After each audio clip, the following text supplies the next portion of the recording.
Toneelspelen, dat kun je thuis doen of dat kun je tegen je baas doen of wherever.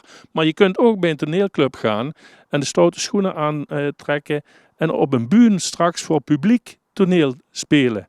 En dat doen ze in Voerendaal bij Sint Laurentius. Die zijn druk aan het repeteren nu voor de voorstellingen van eind november en begin december. En daar gaan we vanavond kijken. 74?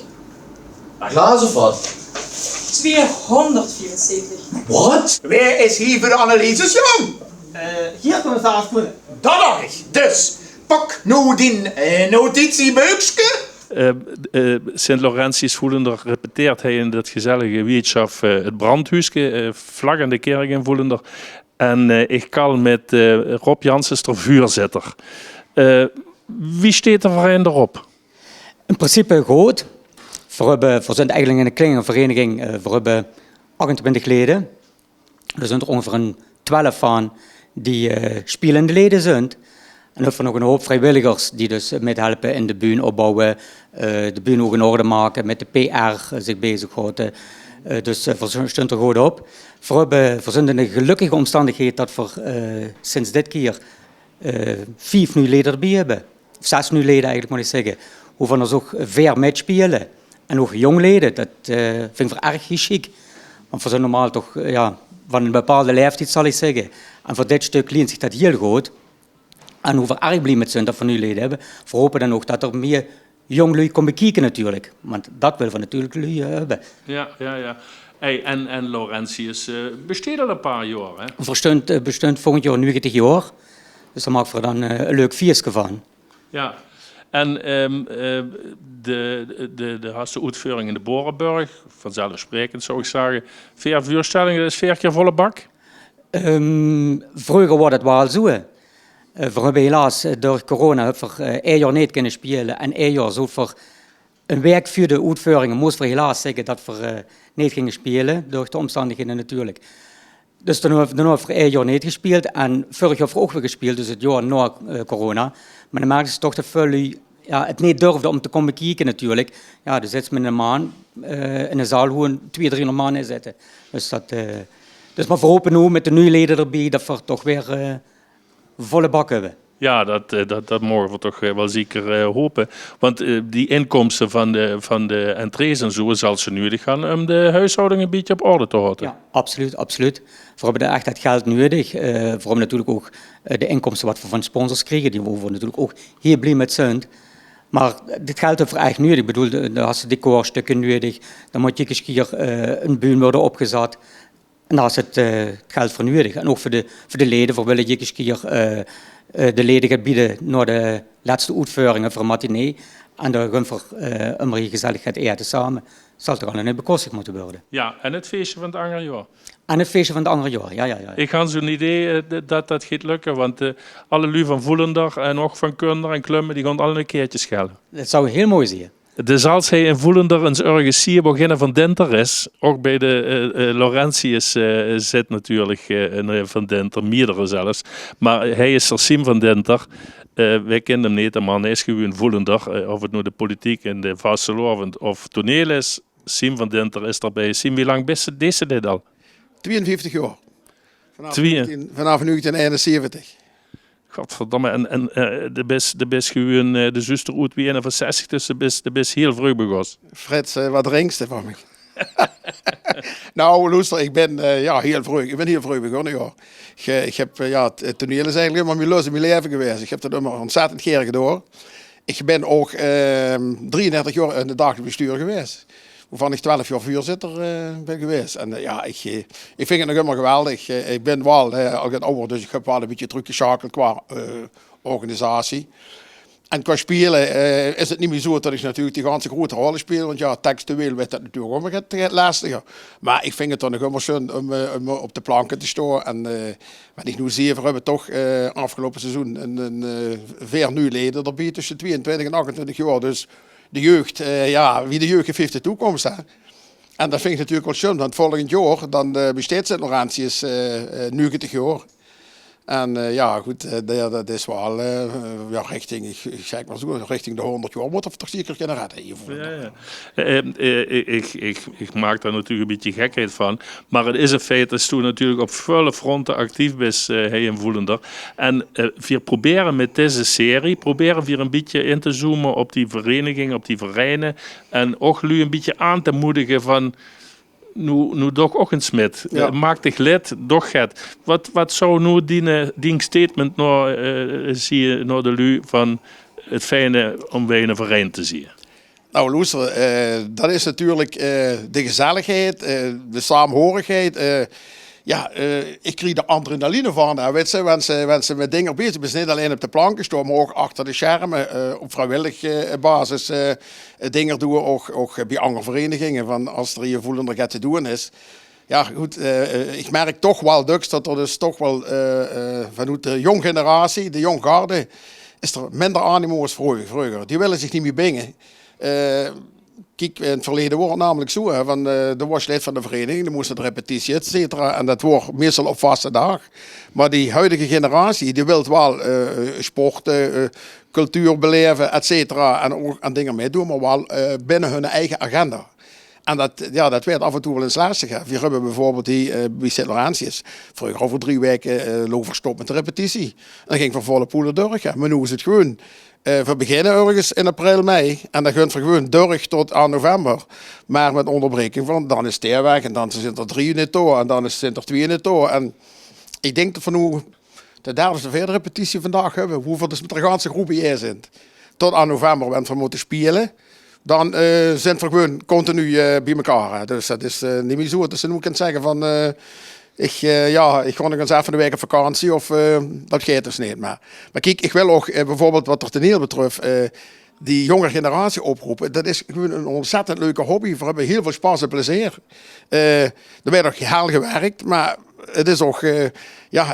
wat ik nu ervaar, wat het in de afgelopen jaren minder wordt. Maar nu met die jonge gasten erbij. Hebben we ook in de derde wedstrijd, of de derde helft. Weet je, na afloop tot een uur of 12 uur blijven er even hangen. En dan is het gewoon gezellig. En dat duurt ook erbij, ja. Dus het is niet zo tussen alleen maar moet komen repeteren en dat is het. Ik zou zeggen, meld dich in de tier, want het is pauze. Doe ik.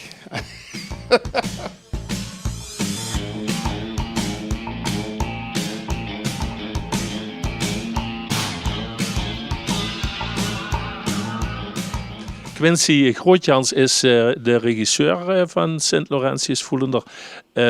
Du regisseert dit voor een stuk net, is net een eerste stuk voor hen? Nee, dit is mijn tweede productie voor Sint-Laurentius, ja. Maar er is al meer toneelverenigingen of toneelwerk? Ja, ik regisseer bij verschillende verenigingen. Kerkrooi, Voelender, Boches, Nut, om er een paar op te nemen. En wat ik zei, is mijn tweede regie voor Sint-Laurentius, maar ik ben inmiddels sinds 2018 ongeveer actief als regisseur. Dus dat is nu een jaar of 5. Oké. Dan had ze toch, denk ik, behoorlijk druk met, hè? Ja, ik regisseer nu 5 avonden per week. Oké. Nou ja. Laurentius speelt normaal kluchten of... Ja, Laurentius speelt kluchten. En dat is toevallig ook mijn favoriete Limburgse theatergenre. Dus dat je hem goed doet. Ja, want ik zag, al of niet toevallig, zag het over volkstoneel Kerkrooi. Dat regisseerst u dan nog? Dat klopt, dat regisseer ik ook. En dat gaat 2 november in première. Dat is ook een klucht, ja. Ja. Maar die spelen net alleen maar kluchten. Maar vaste prik voor Laurentius is kluchten. En misschien een ganz klein beetje over het stuk wat de lui straks te zien krijgen in de Borenburg. In het kort gaat het over een jong koppel, is pas getrouwd. Hij is medewerker bij een bank, heeft een vrij hoge functie. Zijn vrouw bestelt Zweeds glaaswerk om haar eigen webshop te beginnen. Maar in die pakketjes blijkt het heel anders te zitten als Zweeds glaaswerk. Daar blijkt de materialen in te zitten in de categorie 18+, zal ik maar zeggen. En ze moeten van die materialen zijn af te komen, maar dat blijkt nog niet zo gemakkelijk. Oké, maar het werd lachen, gieren, brullen straks. Het werd zeker lachen, gieren, brullen. Daar is het op geschreven. Het stuk is in 1971 al voor de eerste gespeeld. En we hebben er speciaal voor voelen er een moderne bewerking van gemaakt. Dus van het stof onder, zodat het ook weer in deze tijd fijn gespeeld kan worden. Ja, ja. En ik zie, wenn ik nu voor de cast heb, ik zie een gaat jonger lu en gaat ouder lu, gaat meer ervaring en gaat jonger. Dat is een samenstelling die zich hier has, of dat is nu eenmaal de samenstelling van de verein waar ze die gaan aanpassen? Nou, het is zo, bij Sint Laurentius hebben ze heel veel enthousiaste spelers, maar het is absoluut zo dat voor dit jaar een iets aantal debutanten hebben, flink gaat, zowel in de jonge categorie als in de categorie middelbare leeftijd. En we zijn eigenlijk in samenspraak met het bestuur de toch wel spannende keus gemaakt om 3 hoofdrollen te geven aan 2 debutanten en een speler die ook pas een paar jaar ervaring heeft. Omdat het gewoon een beetje stuk paste. Daarin kennen de wat ervarene spelers in de iets kleinere rollen het stuk van de nodige jus voorzien op basis van hun ervaring. En kent ze met relatief nieuwe spelers helemaal kneden om hun ook in dat wereldje van de comedy te betrekken. Dus ik sta zeer achter die keus, ja. Oké, en dat maakt het werk voor de regisseur eigenlijk alleen maar interessanter dus. Het maakt het voor mij interessanter, omdat tuurlijk is het leuk om met ervaren spelers te werken om die nog het weer te brengen. Maar lui die nog nooit op een bühne hebben gestaan, ja, dat is natuurlijk, die kent ze echt van nul af aan begeleiden.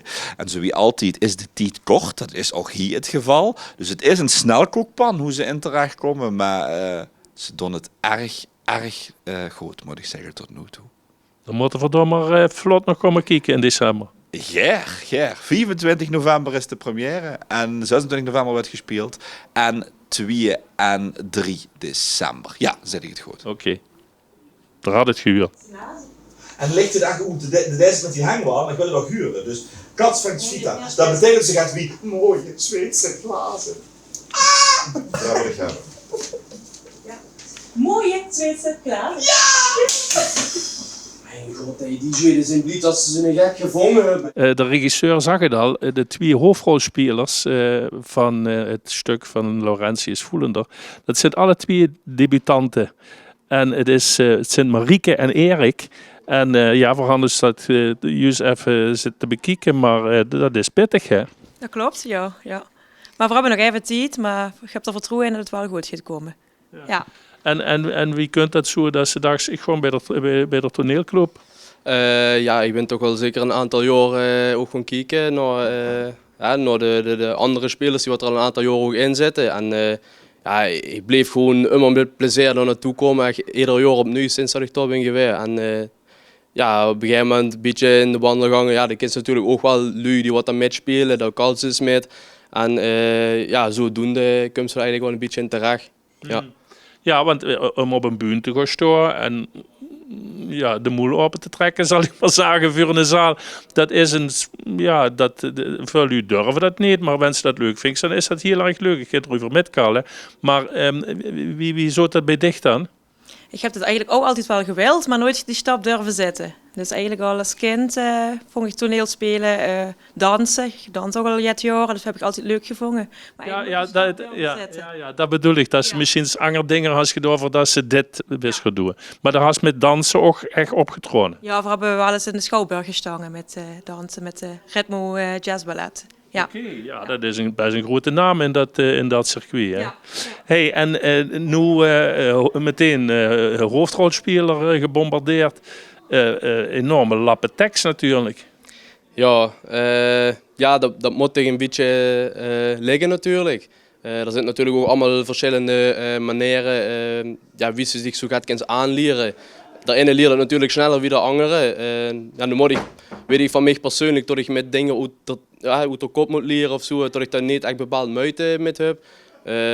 Dus dat is wel ook een overweging geweest natuurlijk. Ja, of ik natuurlijk ook wel bij dat toneel zou willen aansluiten. Ja. Want wie werkt dat straks bij de uitvoering? Nu is de regisseur natuurlijk te constant ingrijpt en dingen, maar ja, straks bij de uitvoering kan je dat niet meer doen. Maar had er dan bijvoorbeeld een souffleur of zo? Ja, ik heb begrepen dat er geen souffleur aanwezig is. En dat is voor dit stuk ook niet mogelijk, gaf de regisseur aan, want dat gaat zo snel. Dus, Ja. Hey, ja, Frans, even zitten kijken natuurlijk, tot slot. Ik neem aan dat ze niet eens vertellen wie dat met dat Zweeds glaswerk afloopt. Nee, dat zou ik zeggen, dan moeten jullie komen kijken. Oké. En wanneer worden we weer? 5 en 26 november en 2 en 3 december. Ja, nu weten ze het wel. Ja. Veel succes. Dankjewel. Dank je.